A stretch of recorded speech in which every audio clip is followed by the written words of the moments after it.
iniciativa que tem trazido bons resultados para os criadores das regiões do semiárido brasileiro.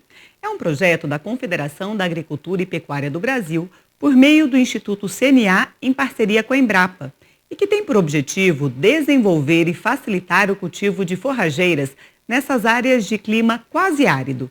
A repórter Melissa Paroneto tem as informações. Nós convidamos a Ana Mera, que é assessora técnica do Instituto CNA, que é quem vai dar mais detalhes sobre esse projeto para a gente. Ela já está conectada aqui comigo. Tudo bem, Ana? Obrigada pela sua presença mais uma vez aqui no ABCZ News. Seja bem-vinda.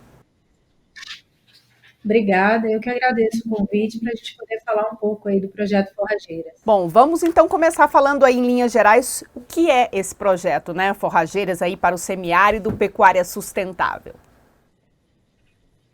Exato. O projeto Forrageiras, ele é um projeto de pesquisa científica desenvolvido em parceria do sistema CNA, Senar e do Instituto CNA, juntamente com a Embrapa, que busca desenvolver, avaliar, desenvolver plantas forrageiras mais adaptadas às condições de clima e solo da região semiárida, né? Então, é um projeto que a gente está estudando em campo, estudando em loco, a adaptação das plantas forrageiras às condições de clima e solo da região semiárida, com o objetivo que a gente possa, ao final, recomendar o uso e o manejo racional e sustentável dessas plantas.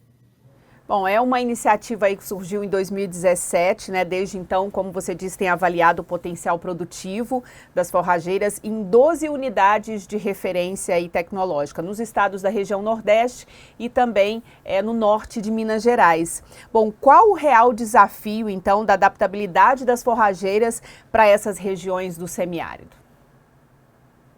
Então, a gente pode dizer que o maior desafio que a gente encontra ao produzir na região semiárida são as adversidades climáticas, né?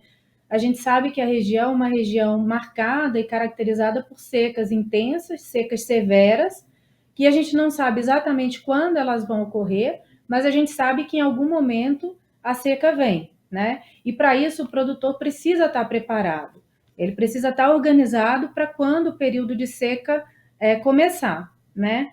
E aí, uma das estratégias que a gente adota no projeto, que a gente buscou desenvolver, é o que a gente chama de cardápio forrageiro, né? Ou seja, o produtor ele precisa lançar mão de uma série de estratégias, não é só uma planta que vai suprir a necessidade dele, mas uma série de estratégias, uma série de plantas forrageiras que vão auxiliar na sua produção. Então, a gente tem, por exemplo, a formação das pastagens, né? Que no período chuvoso, no período que está tudo bem, tudo normal, o produtor vai utilizar, mas a gente deve, né, lembrar também que é importante ele trabalhar, por exemplo, com uma conservação de forragem, então a gente utiliza as gramíneas anuais para a produção de silagem, por exemplo, que quando bem feita, ela não tem prazo de validade, ela pode ser armazenada por tempo indeterminado. A gente precisa fazer a utilização da palma forrageira, que é um componente importante do que a gente chama do cardápio forrageiro, né? Então, a palma é uma cultura que ela fica mantida no campo, ela tem uma necessidade de manejo mínimo, então isso acaba não onerando os custos de produção do produtor, né? Ela não perde qualidade nutricional enquanto ela está no campo, e ainda ela pode servir como uma reserva hídrica para alimentar, né, para dessedentação animal. E um outro recurso também que a gente pode lançar mão é a utilização das plantas lenhosas, que elas servem tanto de banco de proteínas, elas servem para fixação biológica de nitrogênio, incorporação de nitrogênio no solo e enriquecimento também da alimentação dos animais, além de fornecimento de sombra.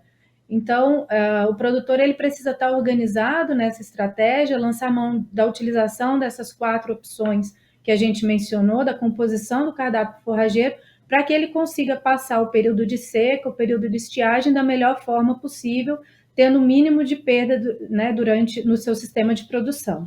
Desde a criação do projeto, então, quais resultados vocês já conseguiram obter aí nesse período? Então, a gente conseguiu observar, ao longo do projeto, que muitos produtores rurais, até mesmo aqueles atendidos pela ATEG, acabaram aplicando as tecnologias desenvolvidas pelo projeto nos seus sistemas de produção. Então, ao longo de todo o período, a gente fez algumas capacitações, realizou alguns dias de campo, na qual tiveram presentes muitos produtores e os técnicos também da ATEG, e hoje muitos produtores já estão utilizando ou o cardápio forrageiro na sua totalidade, trabalhando com a estratégia alimentar que a gente comentou, ou utilizando uma ou outra espécie que passou a ser conhecida a partir do projeto. Então, quando a gente começou, em 2017, algumas espécies que nós estudamos não eram conhecidas dos produtores da região semiárida, mesmo porque alguns desses materiais não foram desenvolvidos especificamente para o semiárido, né? Então, a gente pôde difundir esses materiais, disseminar a utilização desses materiais, e hoje a gente tem informação de que muitos produtores estão utilizando dessas estratégias, seja do cardápio forrageiro na sua totalidade, ou de uma ou outra espécie que nós trabalhamos e divulgamos através do projeto. E agora, né, nessa nova fase, serão criadas novas áreas experimentais. Como que são escolhidas as localidades, né, para fazer esse experimento aí? Exato. Agora, a segunda fase, a gente selecionou também áreas em localidades representativas da condição de clima e solo da região semiárida, mas como são áreas maiores, nós selecionamos elas todas dentro de propriedades rurais, né? Todas dentro, em propriedades nas quais os produtores nos cederam essas áreas para que a gente possa trabalhar. E a ideia é que, a partir daquelas plantas que apresentaram melhores desempenhos na primeira fase do projeto, a gente vai estudar elas agora em condições de pisoteio e pastejo por ovinos, bovinos de corte e bovinos de leite. Bom, eu gostaria que você falasse um pouquinho mais sobre essa nova fase. É diferente agora a maneira como vocês vão estudar isso, tendo aí os animais em cena, né?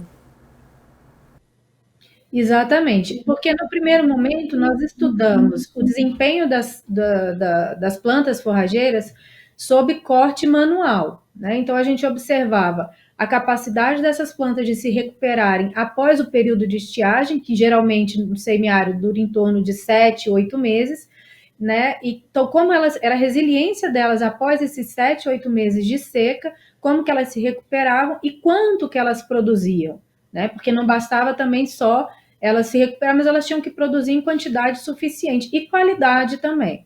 Agora, sabendo que, sob condições de corte mecânico, né, feitos pelos técnicos, essas plantas apresentaram uma boa adaptabilidade, daí agora nós precisamos observar o comportamento dessas plantas numa situação mais real, que é o quê? Quando elas são submetidas tanto ao pisoteio dos animais na área, ou seja, os animais caminhando por cima dessas plantas, vamos falar assim, quanto também na questão do pastejo, né? A partir do momento que o animal pasteja, no caso, esses capins, como que ela vai se recuperar após isso? Como é que o pasto vai se recuperar? Como é que ele vai se comportar após o pastejo pelos animais?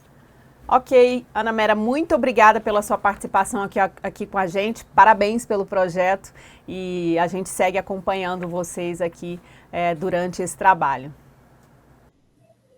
Obrigada pelo convite. Okay.